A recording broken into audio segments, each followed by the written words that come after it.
By 10 o'clock, the rescue operation had made very little progress. The fire department had been blighted by malfunctioning radio receivers within the towers. Once inside on the stairwells, the firefighters could not communicate with each other. But that silence was about to be broken. Someone was able to make the radio receiver work, and we have a remarkable, illuminating document of the effort to get up to the high floors in the South Tower. Battalion 7 on floor 40 of Tower 2. We got one elevator working up to the 40th floor, staffed by a member of Line 15. The man who repaired the radio receiver was 45-year-old Orio Palmer. As Chief of Battalion 7, Palmer was amongst the first to arrive at the scene.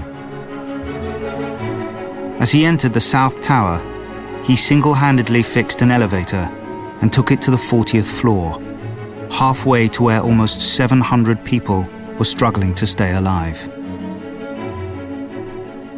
And then he started to climb on foot. And because he was a very, very fit man, he was able to make tremendous progress. He had run marathons, he ran half marathons. We're on the 43rd floor, near stairway B. What floor should we try to get up to, Oreo? I'm up to 5'5". He went 12 floors in 10 minutes, wearing all the bunker gear, which is 50 or 60 pounds. We're going to have to hook it. I'm on 69 now, so we need a higher bank, please. These stairway walls have been compromised on 73 and 74. The walls are breached, so be careful. Okay.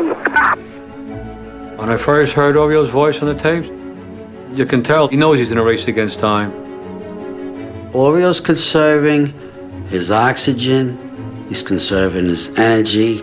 That's why there's not a lot of chatter on his part on the tape. 10 floor, 6 more to go.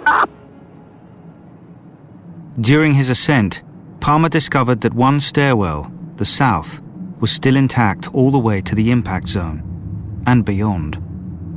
For the hundreds trapped there, this stairwell could have been an escape route. What stair are you in, Oreo?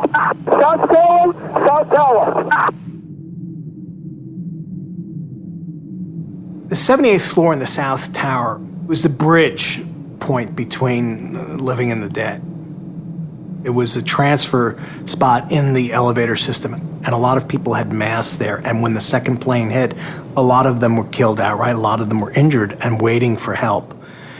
And Orio Palmer was rising and racing to that point to get to them. We got tanks outside the pockets of fire. We should be able to knock it down with 2 lines. Where you know that? 78th floor, numerous 1045 call lines. 478. That's all over here. Numerous civilians, there's 2 engines up there.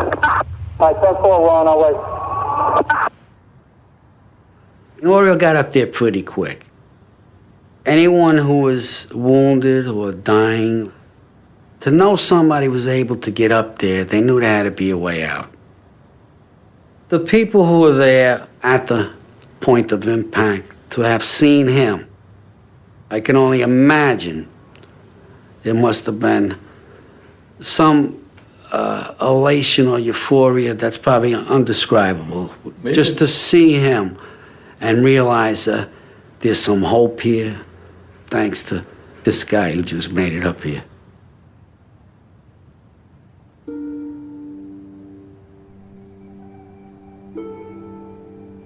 When I heard the tapes, you were watching a screen with all the words on it, but with a digital countdown, so you knew exactly what was coming. You knew the exact minute that the towers were going to go down.